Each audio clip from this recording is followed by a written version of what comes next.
Buenas tardes ya. ¿Cómo están? ¿Bien? Bueno, bienvenidos a todos. Estamos muy contentos de tenerles acá. Antes de comenzar, quiero dar un aviso práctico. Ya estamos creciendo en cantidad de personas. A veces nos queda un poquito chico y es que viene alguno, otro se enferma y es propio de este tiempo.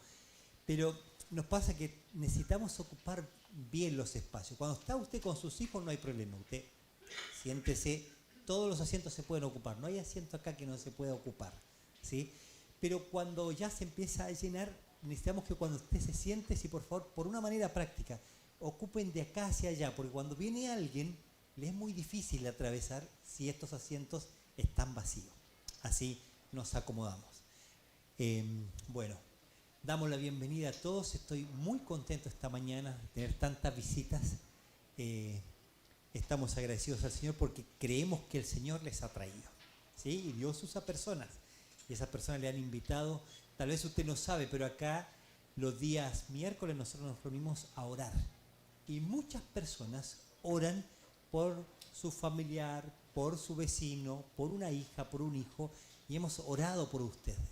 Entonces a veces usted no sabe, pero hay gente acá en esta iglesia que ora por usted, ¿sí? Así que gracias al Señor por todos y por las situaciones. También decimos, tenemos 4 o 5 motivos, porque los miércoles nosotros oramos por todos los motivos que se levantan. Así que oramos mucho por ustedes. Vamos a ir al tiempo de la palabra de Dios. Nosotros estamos estudiando de manera consecutiva el libro de Hebreos. Y el libro de Hebreos va tocando varios temas. Así que vamos a ir ahí a Hebreos capítulo 12. Ahí usted ya tiene el título para que vaya pensando, porque va a hablar de los beneficios de la disciplina, ¿sí?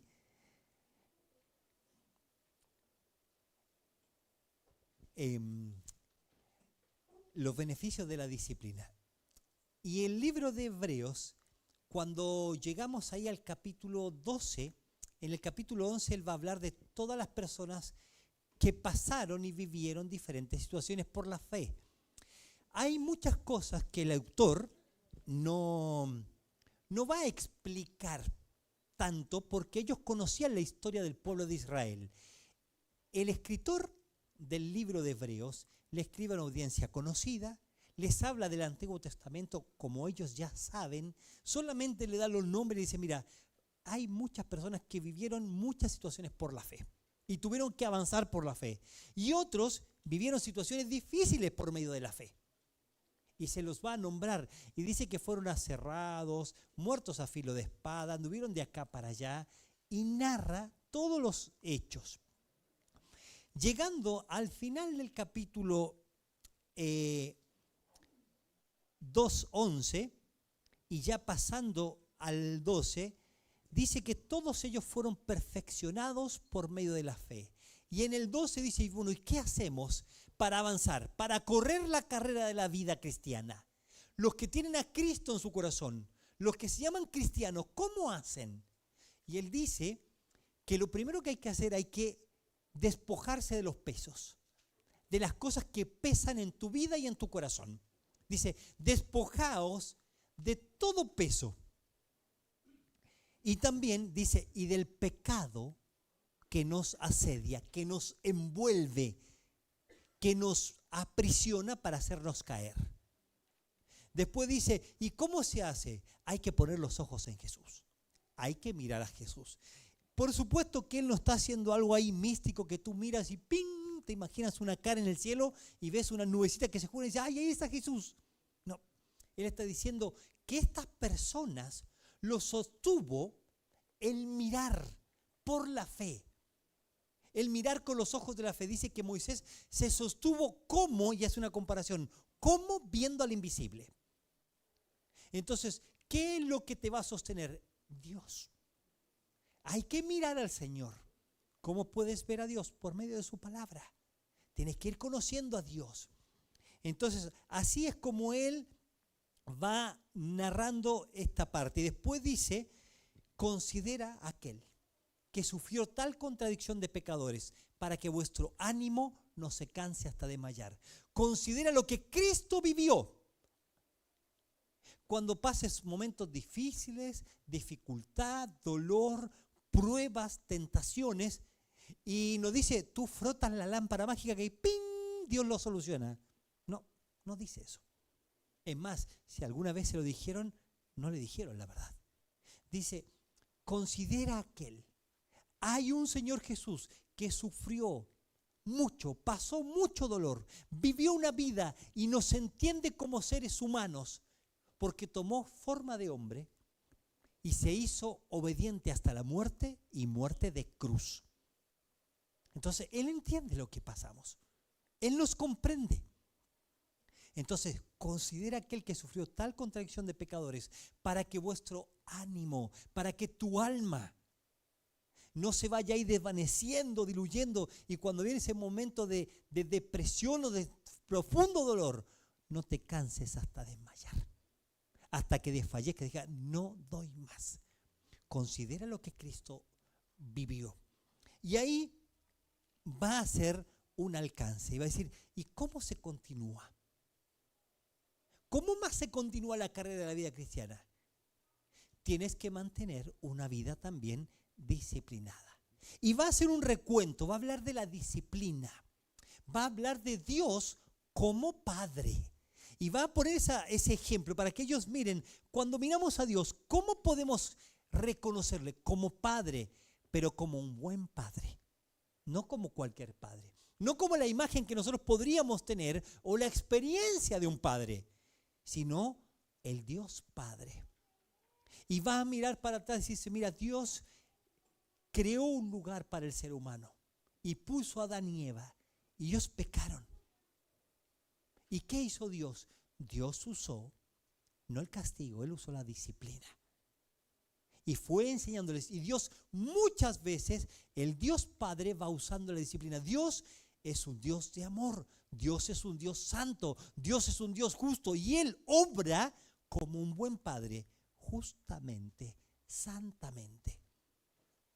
Y va a citarles el libro de Proverbios. Cuando dice que ellos deben acordarse, recuerden lo que dicen los consejos de Salomón. ¿Qué dicen los consejos de Salomón? Y ahí él los va a replicar. Hijo mío, no menosprecies la disciplina del Señor, ni desmayes cuando eres reprendido por el Señor. Hijo, si Dios obra en tu vida, usa esa palabra disciplina, y esa palabra disciplina ahí no es cinturonazo, no es eso. Disciplina y vamos a disciplinarnos. No es esa la palabra. Él va a usar la palabra ahí de pedagogo, de enseñador. No desmayes si Dios obra en tu vida para enseñarte, para entrenarte, para adiestrarte, para corregirte, para instruirte y para disciplinarte. Así usa la Biblia esta palabra. Y dice que Dios en la disciplina obra. Dios usa la disciplina con sus hijos. Con los que no la usa. ¿Por qué? Porque no son sus hijos. Paréntesis. Este tema es difícil de tratar. Y aparte, usted viene hoy a la iglesia y dice, yo vengo y ya me están hablando de esto. Otro dice, yo hace rato que no venía y me empiezan a hablar de la disciplina. Mire, no elegimos el pasaje por usted, solo es el pasaje que viene. Lo hemos tratado de manera consecutiva. Quiero decirles, hermanos queridos, Dios obra en nuestras vidas y usa la disciplina, la enseñanza, la corrección, la instrucción en nuestra vida. Y cuando es necesaria, la palabra que nosotros tomamos siempre es disciplina. Cuando es necesaria. ¿Por qué? Ahí dice, porque Dios al que ama, disciplina. Si Dios no amara a sus hijos, no hace nada, porque no son sus hijos. Es más, dice, ¿y qué padre sería? ¿O qué hijo sería ese hijo que el padre no hace nada? ¿Qué pasa con esos niños? Imagínese usted, que el niño va, corre, salta, se mete por la ventana, entra, se sube, con las zapatillas se sube al sillón, se sube, se cuelga de la tele. ¿qué padre sería el que no le dice nada? O un padre que le dice, no hijo, no hijo, hijo no, yo le hablé. La Biblia no usa en la disciplina la palabra hablar, usa enseñar. Entonces le dice, hijo no. ¿Por qué, papá? Y le enseña por qué no. Se lo repite, hijo, eso no está bien. ¿Y por qué? Le vuelve a decir. Pero el hijo que no hace caso, el papá lo corrige y le dice, hijo, no hagas eso. No. No. Y el papá no dice, yo ya le dije. Y la mamá, dile tú. No. Eso no hace un buen padre. Y no hace una buena madre. Enseña. Instruye. Corrige. Entrena, hijo, mira, así se hace. Y va creando sensibilidad. Así se hace. No lo hagas. Como cuando le enseñas a comer.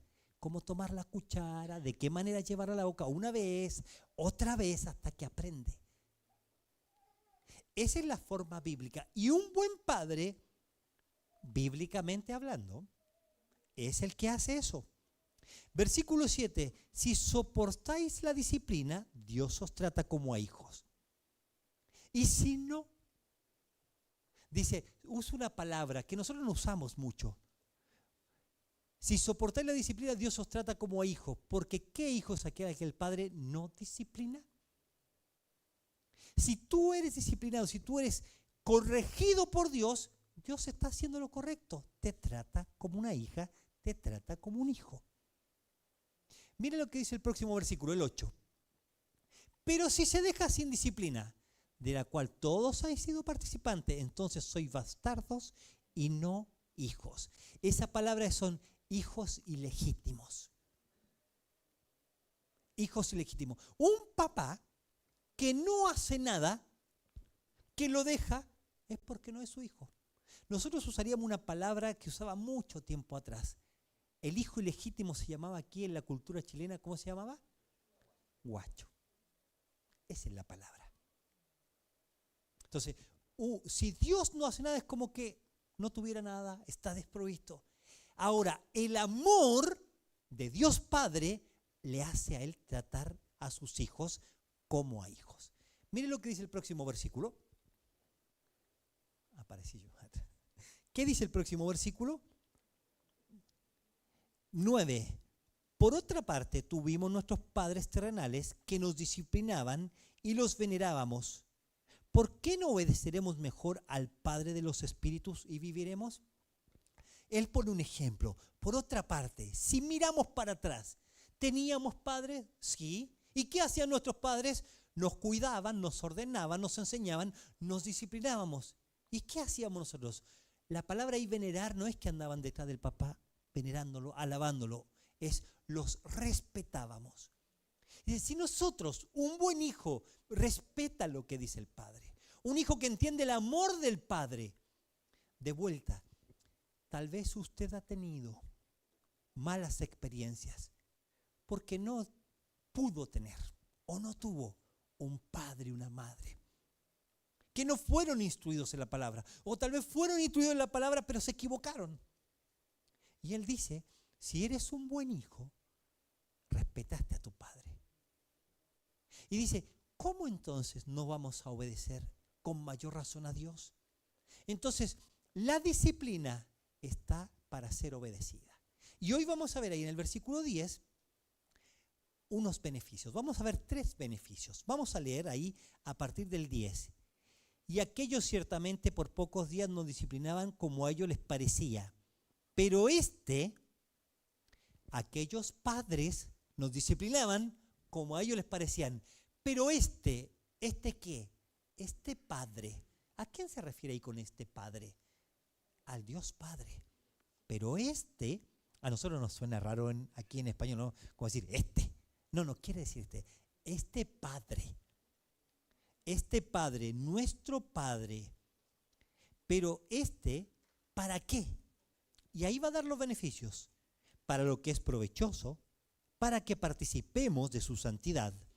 Es verdad que ninguna disciplina al presente parece ser causa de gozo, sino de tristeza, pero después da fruto apacible de justicia a los que por ella han sido ejercitados. Vamos a orar, vamos a hablar con Dios y a pedirle que podamos escucharle, oír su voz. ¿Sabe? Dios habla por medio de su palabra. Escuche su voz este día, escúchele. ¿Qué le quiere decir él a usted? Señor, gracias por este día, gracias por este tiempo, gracias por su buena palabra. Buen Dios, queremos oír su voz. Abra, por favor, los oídos de nuestro corazón para escucharle a usted. Abra los ojos de nuestro entendimiento para poder verle, Señor, y que haya un cambio por su palabra en nuestras vidas. Señor, toque los corazones de cada persona que vino hoy. En su nombre oramos, que usted crezca y yo disminuya. Amén. Entonces dice acá los beneficios, dice, y aquellos, ciertamente, aquellos padres, por pocos días. Cuando uno mira para atrás, tus papás tienes 80 años, tienes 75, no te criaron, no te disciplinaron, no te enseñaron por 80 años. Si lo comparas 80 hasta los 15, hasta los 16, hasta los 18 tal vez, no era tanto el tiempo. Pero ellos usaban esa disciplina, ese cuidado. Pero nuestro Padre Celestial, nuestro Padre, el Dios Padre, el Dios verdadero, ellos lo hacían como a ellos les parecía, con la luz que ellos tenían. Pero Dios, si nos instruye, si nos enseña, si Dios obra en nuestra vida por medio de la disciplina, no va a estar desequilibrado. Nunca el obrar de Dios, el trato de Dios Padre con sus hijos va a ser desequilibrado. Nunca el trato del Dios Padre con un hijo va a ser injusto. Porque es Dios justo. Mire, cuando usted ve la Biblia para atrás, uno de los primeros hombres ahí de los llamados patriarcas, Abraham, conoce a Dios, habla con Dios, y cuando Dios va a intervenir contra Sodoma y Gomorra, Abraham dice, ¿acaso el juez justo de toda la tierra destruiría al injusto con el justo? Abraham ya en esos años entendía que hay un Dios que es un juez justo. Eso es Dios. La palabra de Dios atribuía solamente a Dios que Él era bueno. En la Biblia a la persona que se le llamaba bueno era solamente a Dios. Por eso el Señor Jesucristo en la tierra, cuando viene ese joven rico, le dice, maestro bueno. Y él podría haber dicho, gracias, todos saben que soy el maestro. O bien, dijiste bien. Pero él le dice, ¿por qué me llamas bueno? No hay ninguno bueno, solo Dios. La ley decía que solamente Dios es bueno. Un Dios bueno, un Dios santo, un Dios justo, un Dios perfecto, obra así para todos sus hijos. Puede ser que las circunstancias de nuestra vida, las cosas que vivimos hoy nos hagan pensar, parece que no ha sido tan bueno conmigo Dios, ¿no? Querida hermana, querido hermano, Dios siempre ha sido bueno. Eso es lo que dice su palabra. Y ahí va a continuar diciendo, pero más bien, refiriéndose a Dios, a nuestro Padre Celestial, el que da aliento a todos, tiene un corazón, un criterio totalmente santo. Nunca va a disciplinar para dañar. Nunca se le va a exceder la mano. Perdóname, hijo, se me pasó la mano. No haría eso Dios. Porque Él es santo, Él es justo, Él es Dios. Él tiene los teólogos cuando estudian hablan de sus perfecciones. Él es perfecto, no le falta nada. Y en esa perfección no se va a equivocar con usted. O no se le va a escapar a usted de la mano. No pasaría eso, porque Él es Dios. Si los padres que criaron bien hijos, los hijos lo respetan, ¿cómo podría ser que nuestro Dios se equivocara? ¿Y para qué disciplinaban? Ahí dice, para lo que es provechoso, para lo que conviene. Ahí la palabra es provecho, para un bien mayor. Esa acción de corregir es un bien mayor. Uno de los beneficios es que Dios obra en la vida de su Hijo. ¿Para qué? Para bien. Para bien. Para hacernos bien. Mire, cuando usted mira para atrás en el Antiguo Testamento, el libro de Deuteronomio estaría así: Génesis, Éxodo, Levítico, Número, Deuteronomio. El quinto libro de la ley, Dios les va a decir: entren en la tierra. Ustedes se rebelaron, pero Dios les da otra oportunidad. Y ahí va a ser un repaso de la ley. Y le va a decir: ¿se acuerdan que yo los saqué de Egipto? Cuando Jehová tu Dios te haya sacado de Egipto, guárdate de no olvidar. No te olvides. Y ahí le va a decir: ¿te acuerdas que te hice pasar por el desierto? Y por el calor, y por el frío. Tu pie nunca se hinchó. Y le va a decir: y te hice atravesar por el desierto para afligirte, para ver lo que había en tu corazón, para la postre hacerte bien. Dios no sacó al pueblo de Israel para lastimarlo, para decir: no aprenden, ahí tienen. O para decirle: ¿viste? ¿Qué te dije? No era esa la forma de Dios. Era para mostrar su bondad en medio, así como Israel iba a atravesar todo el desierto, todas esas dificultades, Dios le iba a acompañar. Querido hermano, querida visita, ese es Dios. Es el que quiere mostrarte que a pesar de todas las circunstancias, Él quiere obrar para bien. Dice la Biblia que a los que aman a Dios, no dice a todos, a los que aman a Dios, todas las cosas le ayudan a bien. No dice todo va a ser bueno. Nunca te va a pasar nada. Mire, no le van a sacar un parte. Nunca va a tener problemas. No va a tener dificultades. No va a haber un problema económico. La estabilidad va a estar súper bien. Es más, venga a esta iglesia porque va a estar bien. No dice eso. No quiero desilusionarle, pero no hace esas promesas la Biblia. Habla del trato del buen Dios Padre con sus hijos. Y Dios hizo bien. Dios obra para bien.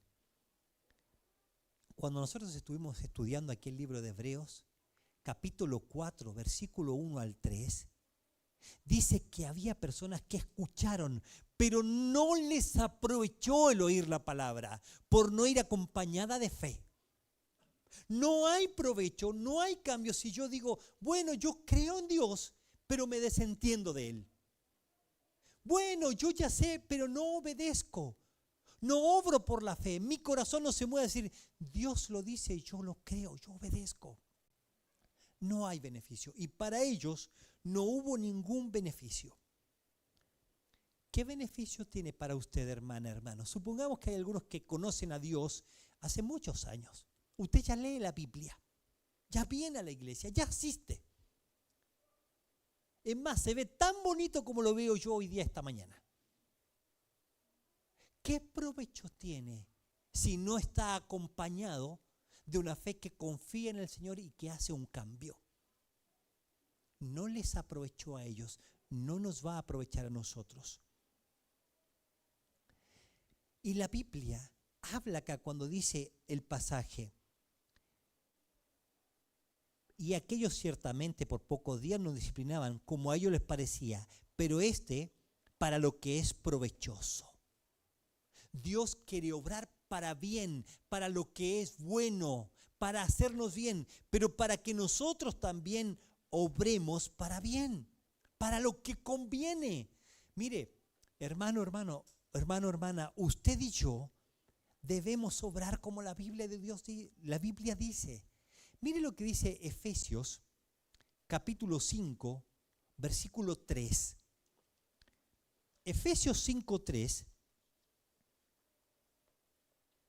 nos va a decir, si somos hijos de Dios, ¿cómo debemos movernos?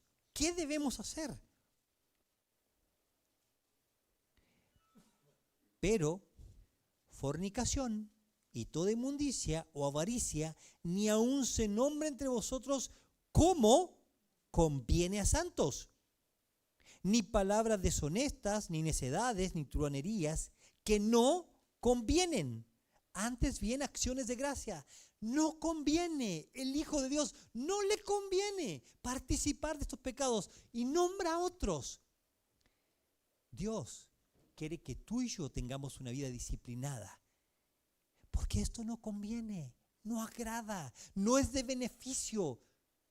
Un hijo de Dios no hace esto. Un hijo de Dios no lo hace. Piensa en su padre y dice, no, no puedo. Tengo un Padre Celestial, no puedo llegar y pecar. Dice la palabra de Dios, todo me es lícito. 1 Corintios 10, 23.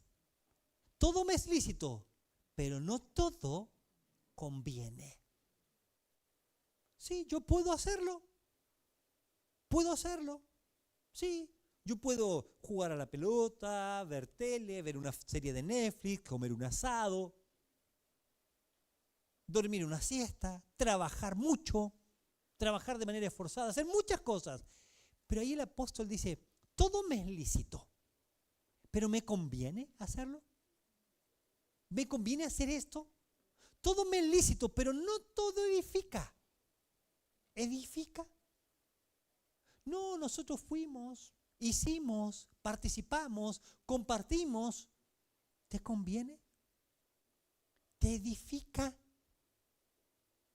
Para hacer cosas, hermano, lo que usted haga, piense, esto conviene. Yo soy hija de Dios, hijo de Dios. Ahora puede ser que usted no sea hijo de Dios, ¿eh? Que usted crea que es hija o hijo de Dios. Pero si es hijo de Dios, un hijo de Dios hace lo que conviene, lo que es mejor, lo que es para beneficio, como hijo, como hijo. Todo lo que usted haga, yo le animo a que sea como conviene. Dice la palabra de Dios, seguimos ahí, segundo beneficio, no solamente el primer beneficio que nos muestra para lo que es de beneficio para mi bien, sino que el segundo beneficio de la disciplina dice ahí, para que participemos de su santidad. Para que participemos de su santidad. Estos días, como muchos saben, ha fallecido el que fue el cardenal Bergoglio, que se convirtió en el Papa, ¿no? Y una expresión para cuando se habla de él, se habla de sumo pontífice, de su santidad. ¿Sabe que la Biblia, cuando habla de su santidad, se refiere a uno solo? A nuestro Dios.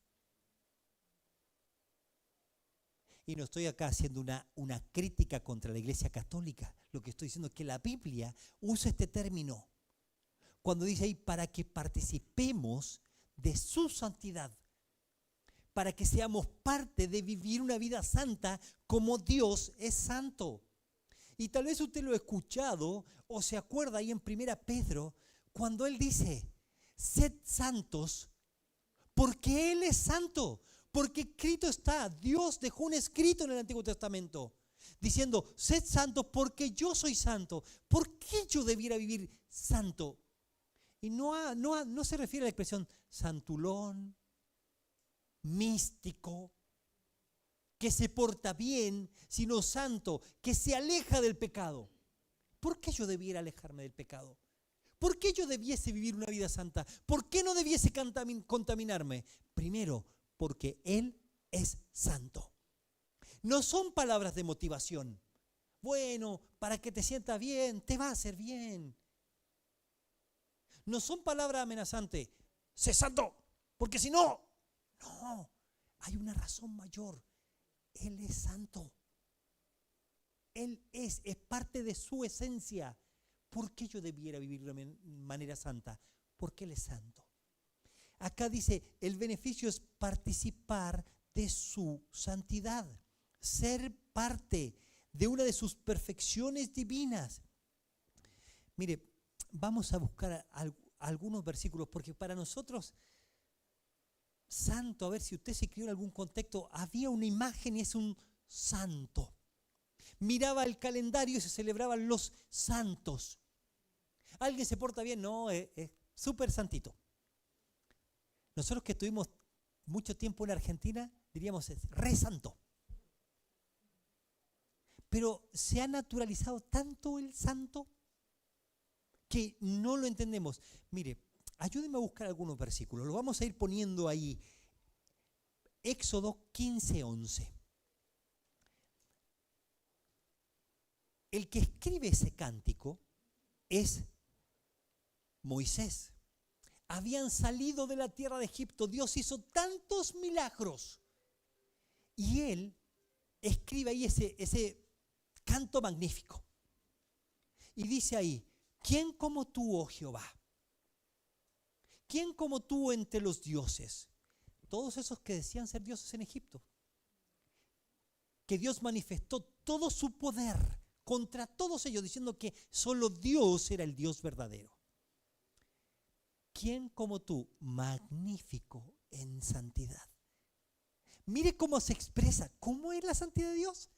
Magnánima, súper grande, mega grande. Pero para nosotros santo puede ser como blanquito, bueno. Él es magnífico en santidad, terrible en maravillas y hazañas, hacedor de prodigios. Así como es grande su poder milagroso, así es su santidad, grandísima. No tenemos todo el tiempo, pero el escritor de Isaías, en el capítulo 6, tiene una visión acerca de Dios. Y él escucha la voz. Dice que ve ahí todo lleno, es como un gran vestido de un rey, como una gran capa de un rey que sale de ahí, de arriba del trono de Dios. Cubre todo. Es una imagen esplendorosa y él trata de registrarla. Y dice, y escucho la voz de los que alaban, de los que reconocen a Dios. Y él escucha, santo, santo, santo. Como nosotros no tenemos en español la palabra para Dios hiper, mega, super santo, el escritor ahí en español le pone santo, santo, santo. Dios es tan santo. Mire, este versículo me gustaría que lo leyéramos. Habacuc 1:13. Y Habacuc está diciendo, hay tantas cosas tan feas en el mundo, hay tanta rebelión. Y él trata de explicar cómo ve las cosas Dios. Y dice, muy limpio eres de ojos para ver el mal, ni puedes ver el agravio. ¿Cómo es Dios? Muy limpio, muy limpio. Algo nos pasa que es tan natural hablar de Dios. Algunos le dicen el de arriba, usted sabe, y se nos pasamos el límite sin pensar en qué es. La Biblia ya dice cómo es. Dios es un Dios santo. Entonces, Él es un buen padre. Él es un padre que cuida y cría a sus hijos, pero también Él es el santo Dios. ¿Cómo hace Él para convivir con mi pecado?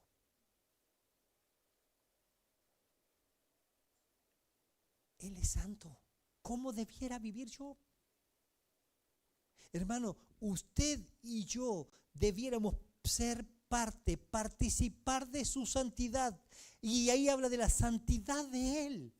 Imagínense, Él es tan santo y como es justo y es santo, debía castigar el pecado. Y este no es el evangelio del dolor, ni de la amenaza, ni del temor. Dios es santo, es el juez. Y un juez trae algo injusto, debiese juzgarlo. Y decir, si es justo, debiese juzgarlo. Y como en el cielo no hay puerta giratoria, Él juzgó el pecado. Y iba a entrar yo ahí y Él dice, no importa, te perdonamos. No es tan exagerado. Víctor no es tan pecador. como dice Efesios, yo soy tan pecador como es usted. Lo mismo que los demás. Entonces Dios, en su justo juicio y amoroso juicio, justamente santo, santamente justo, castiga el pecado, pero no lo castiga a usted. Por eso no es el evangelio del castigo. Él castiga a su Hijo por sus pecados y por los míos, porque yo no podía pagar mi pecado, usted tampoco, y Él es tan santo que viene su Hijo santo, vive acá en la tierra, habita entre nosotros, dice la palabra de Dios. Él habitó entre nosotros, el santo de Dios. Mire, esto se me vino ahora a la mente, pero cuando usted lee los evangelios, el Señor Jesucristo entra en medio de las personas y entra en un lugar donde había una persona endemoniada. Y le dice a esa persona que eres el santo. Los demonios reconocían al Hijo de Dios santo. ¿Qué nos pasa a nosotros que no vemos la santidad de Dios? Es muy rígido. Es santo, lejos del pecado. Y Dios cargó en Jesús el pecado de todos nosotros. El Dios santo, pero el buen Padre. Mira, es tan bueno nuestro Dios, debía castigarme. Yo debí morir en esa cruz. Pero Él castigó a su Hijo por mi pecado. Él murió en la cruz por mi pecado. El justo, dice la Biblia, murió por mí, el injusto. Es más, lo dice así, el justo murió por nosotros los injustos. Un juez no debiese impartir justicia.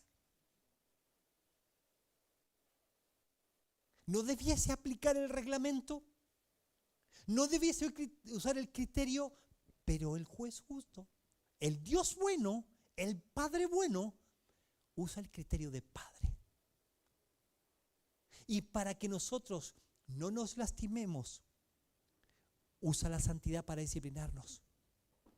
Y para que usted y yo, en vez de pagar usted por su pecado, Él castiga a su Hijo por mis pecados. Para que yo sea perdonado, para que Él muera por mí en la cruz. Derrame su sangre para limpiarme. Y toda persona que entiende que Jesús muere por él y limpia sus pecados y le pide perdón, esa persona puede ser un hijo. Y el que no, ¿no? El que tiene al Hijo tiene la vida. Y el que no tiene al Hijo de Dios no tiene la vida, dice la Biblia. ¿Es un buen padre? Es un buen padre. Y ese padre le puede perdonar los pecados, perdonarlo y limpiarle para ir al cielo. Y dice ahí la palabra de Dios.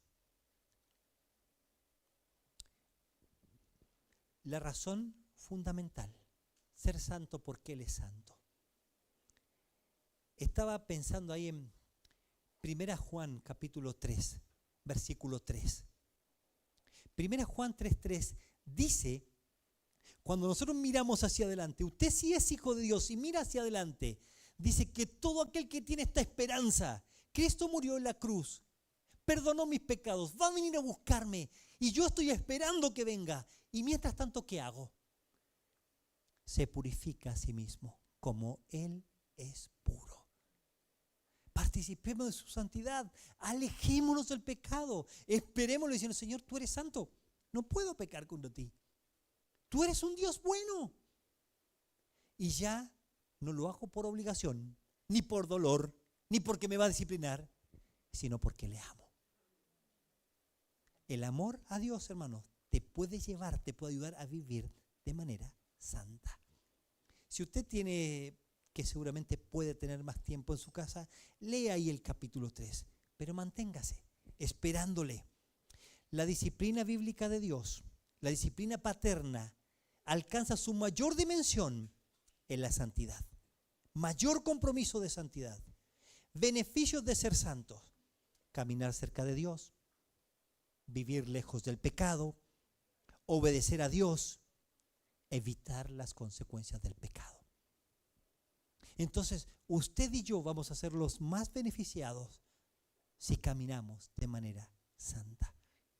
Pero el primer beneficio es que vives como un hijo obediente, no como un hijo con miedo. Vamos a avanzar un poquito. Haría el próximo versículo, pero antes de seguir quiero que piense esto. En esta mañana, mi interés no es que usted se vaya con todo el concepto de la santidad y lo que implica la palabra en griego, en hebreo y la teología, sino que esa verdad bíblica, que es profunda, que es teológica, baje a su vida práctica. Que usted diga, Dios es un Dios, un buen Padre, Señor, quiero vivir en santidad, quiero obedecerte. Si usted es padre, no es el tema ahora, pero usted ya escuchó de la disciplina. Como dice la Biblia, de la disciplina a los hijos. Padre, madre, somos responsables de enseñarle a nuestros hijos. Enséñele, dígaselo. Yo ya le dije. Falta. Instrúyalo. Por esta razón, por esto, por este peligro, ten cuidado, no lo hagas. Hijo, no vuelvas a hacerlo. Hablamos con papá, estamos de acuerdo. No, hijo, no es bueno, no te beneficia. Está mal, dígaselo. Corríjale. No, eso no debes hacerlo otra vez. Corrija. Entrene, hijo, esto es lo que tienes que hacer. Esto es lo que tienes que hacer. Corríjalo. Ayúdele a tener esa disciplina, como la disciplina en la matemática, la disciplina de la lectura, la disciplina del autocuidado, de comer bien. Hágalo. Muchos de ustedes lo hacen y no se dan cuenta. Aplique la palabra. Y si es necesario, discipline, diga, no, más. Pero no lo deje a su hijo, a su hija. Papá, mamá, no lo dejes. No, es que ya entró a la universidad. Está en tu casa, guíalo, enséñale, dile, acompáñalo. Papá, no desautorices a tu esposa. Hablamos después, hablamos adentro, nos encerramos en el baño. No la desautorices delante de tus hijos. Mamá, no lo desautorices. Pónganse de acuerdo. ¿Cómo enseñan a sus hijos? Nos van a quedar 5 minutitos y ya vamos a terminar. Tercer beneficio. Es verdad que ninguna disciplina al presente parece ser causa de gozo, sino de tristeza, pero después da fruto apacible de justicia a los que por ella han sido ejercitados. El tercer beneficio es el resultado. Hay un fruto. Toda persona que pasó por un proceso de disciplina del Señor, toda persona que se deja enseñar, corregir, instruir, hay un fruto, hermano. Hay fruto. Dice ahí, es verdad. Él va a parar ahí como decir, por cierto. Es como si él estuviera hablando, miren, en esto les doy la razón. Nunca la disciplina, la enseñanza, la corrección, nunca la instrucción llega bien a los hijos. Muchas veces a él le duele, le cuesta, le molesta. Al presente parece que es algo doloroso. Y si hubo que corregirlo, por supuesto que va a doler. No me olvido más cuando mi papá me dijo, y tenía razón, ¿cómo me arrepiento de no haber escuchado a mi papá, a mi mamá? Y va a haber ese momento de decir, ¿por qué no obedecí? Y a lo mejor como hijo de Dios puede pasarte a decir, ¿por qué no escuché la corrección del Señor? ¿Por qué no hice caso? Nunca la disciplina al presente es de gozo. Siempre al hijo le parece que fue muy duro, que lo retaron mucho, que lo frenaron, que lo cortaron, que le quitaron. Pero ¿por qué, papá? Tú siempre le va a parecer así al hijo. Y en ese momento, en ese presente, en ese lugar, no le suena bonito. Pero trae el beneficio, da un fruto. Y ahí me encanta la expresión que tiene ahí. da el fruto. Se ve. Se ve. Mire, el apóstol Pablo, y quiero pedir que pongan este pasaje ahí, en 2 Corintios, capítulo 7. Y mientras lo van buscando, 7:8, dice, finalmente, después, o sea, en el momento le da tristeza, pero da fruto apacible, devuelve. Es como tú pones la semilla de la disciplina y va a dar el fruto.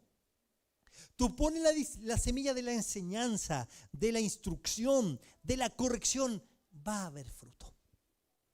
Si tú dejas que la palabra de Dios te corrija, te enseñe, te instruya, te cambie, va a haber fruto. Eso es lo que dice la Biblia, aunque en el momento no lo parezca. Dice ahí, el apóstol Pablo está tratando una situación en una iglesia. Había una persona, un hijo o un hijastro, que había estado durmiendo con su madrastra. Eso la Biblia lo llama pecado. Y el apóstol Pablo dice, eso tiene que cambiar, eso no está bien. Eso de acuerdo a la palabra de Dios es pecado. Entonces él quiere corregir eso. Les escribe en la primera, hermanos, eso se corrige. Y ahí él va a decir, porque aunque os contristé por carta, me pesa, aunque entonces lo lamenté, porque veo que aquella carta, aunque por algún tiempo, os contristó. Cuando yo les mandé esto, decir, hermano, eso no está bien, muchos de ustedes se pusieron tristes. No, Pablo es muy duro con esto. Nos está retando, nos manda una carta para retarnos, en vez de mandar una carta para bendecirlos. Dice, es verdad, a muchos de ustedes los puso mal. Otros pensaron, pucha, que estamos mal. No estamos mal, estamos súper mal. Mire lo que dice el próximo versículo. Ahora me gozo para que hayáis sido contristados. Si no, o sea, no me gozo porque fueron contristados, sino me gozo porque fuisteis contristados para arrepentimiento. Porque habéis sido contristados según Dios, para que ninguna pérdida padecieseis por nuestra parte. Me gozo, estoy tranquilo, no dice estoy feliz, mi corazón está lleno porque esa tristeza lo llevó a usted a decir a Dios, Señor, me arrepiento, perdóname. ¿Cuál es el propósito de la disciplina? Que la persona se arrepienta. Ese es el propósito. La disciplina en la Biblia, cuando alguien se equivoca, peca, es para la persona que se rebela, no quiere más, se aleja, niega la fe, se va de todo, no quiere ayuda. Pero la persona que se arrepiente recibe lo que la Biblia llama restauración. Uy, ya sonó.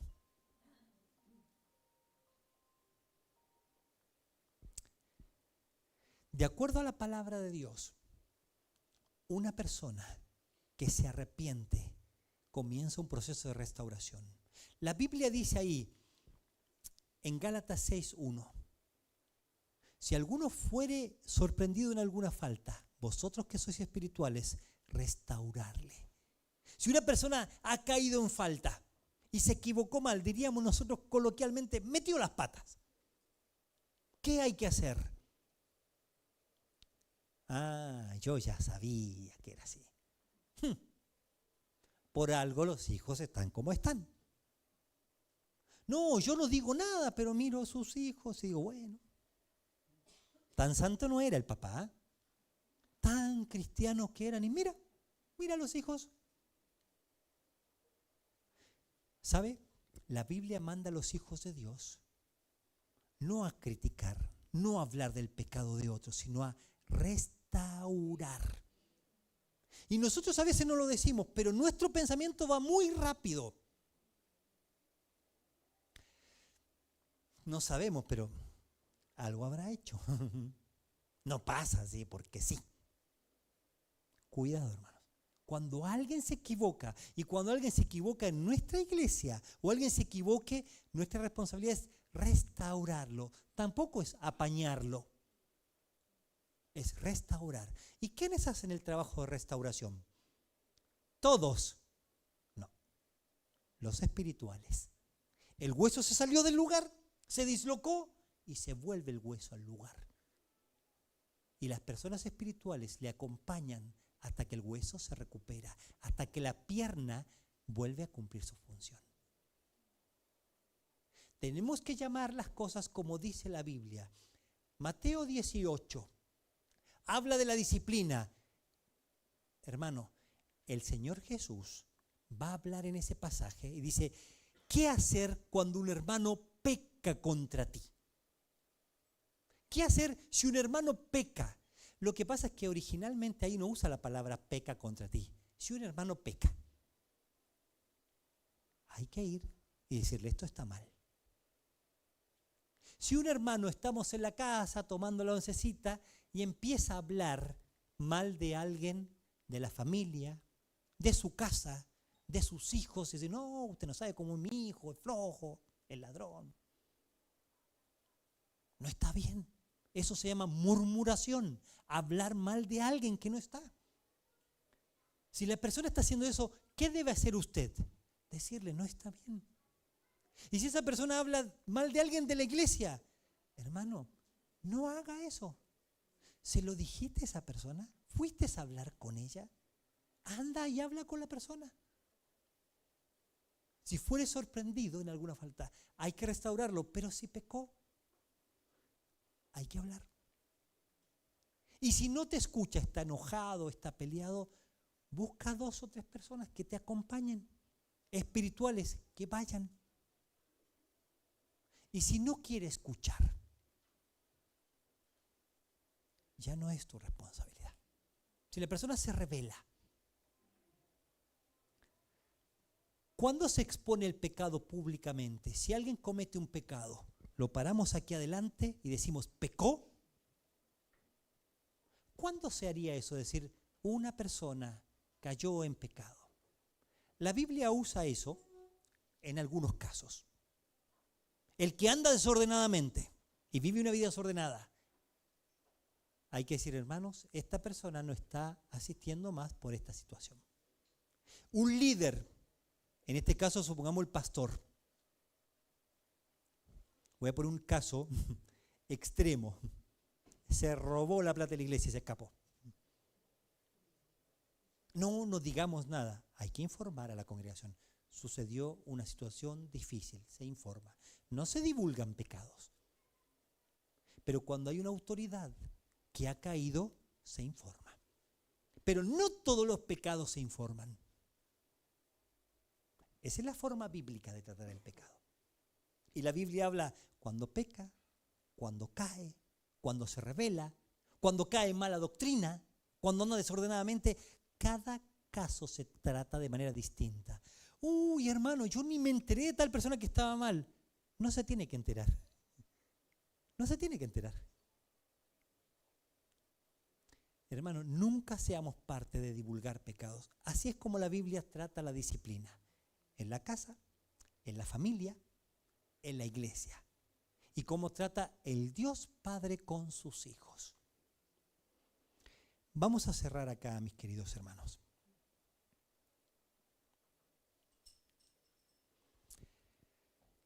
Visitas queridas, gracias por estar acá. Estábamos tratando un tema bíblico entre todos los que están siempre, pero queremos ser transparentes, no cambiamos el mensaje porque usted venga, para que usted cuando venga, venga tranquilo de que hablamos la verdad de la palabra de Dios. Pero hablando de hijos, el Señor Jesús trajo una parábola. Una parábola es una enseñanza para ellos, para dar una enseñanza para aplicar. Y dice, mira, había una persona que tenía 100 ovejas. Se perdió una. La fue a buscar. Y usa esa palabra, perdida. En otro pasaje en Mateo usa, se descarría, se aleja, se va. Se perdió. Se perdió. ¿Qué hace el pastor? Deja la del 99 y la va a buscar. Y se goza. Y dice, hay gozo en el cielo. Así como él encontró esa oveja y todos se gozan, hay gozo en el cielo por un pecador que se arrepiente. Lo que está explicando ahí da un ejemplo de una oveja. Pero habla de que si una persona se arrepiente, el Señor la va a buscar como esa oveja.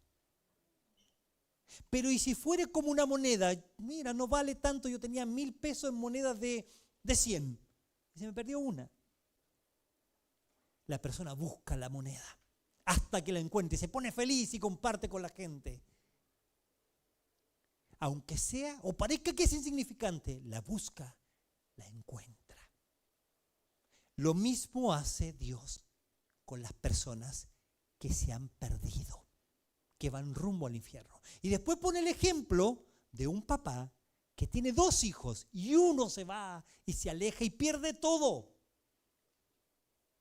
Y un día se arrepiente y dice, perdón, papá. Y piensa y dice, voy a ir donde mi papá y le voy a pedir perdón y le voy a decir, Señor, pequé contra Dios y contra ti. Y se va a la casa después de haber perdido todo. Y el padre lo está esperando, lo ve de lejos. Y cuando lo ve, el padre corre. Él no corre. Y le dice, Padre, he pecado contra el cielo y contra ti, no soy digno de ser llamado tu hijo. Y el padre lo recibe. Así hay gozo en el cielo por un pecador que se arrepiente. Si tú no eres hija o hijo de Dios, arrepiéntete. Ven al Señor. Tal vez eres la oveja descarriada. Tal vez eres la moneda perdida. Tal vez eres la oveja que se perdió. O el hijo que se da cuenta, estoy perdido, voy rumbo al infierno. Perdóname, Padre mío. No importa. Cristo te quiere perdonar. Ven a Él. Ven a Él. Señor, gracias por este día. Gracias por su palabra buena. Queremos orar a usted. Agradecidos por todo, Señor. Señor, entender la disciplina no es fácil, pero es bíblico. Señor, ayúdanos a ser buenos padres, que acompañemos, enseñemos, instruyamos, corrijamos, amonestemos a nuestros hijos. No dejarlos, sino hacerlo bíblicamente. Señor, hay cosas para corregir en nuestra vida, Señor. Ayúdanos a corregir, a cambiar, a dejar. Es de tanto beneficio vivir como un hijo suyo, ser parte de su santidad, recibir los beneficios de su bondad, Señor. Señor, si hay alguna persona acá hoy que está lejos de ti, que entienda, Señor, que tú le quieres perdonar y salvar, que venga a ti como buen Padre. Señor, obra en un corazón hoy, en cada corazón. Hable, Señor. En su nombre oramos. Amén. Al finalizar, seguramente alguien se le va a acercar para hablar. Jóvenes mayores, acérquense a nuestras visitas, matrimonio a nuestras visitas, recibámosles como corresponde. Gracias, hermanos.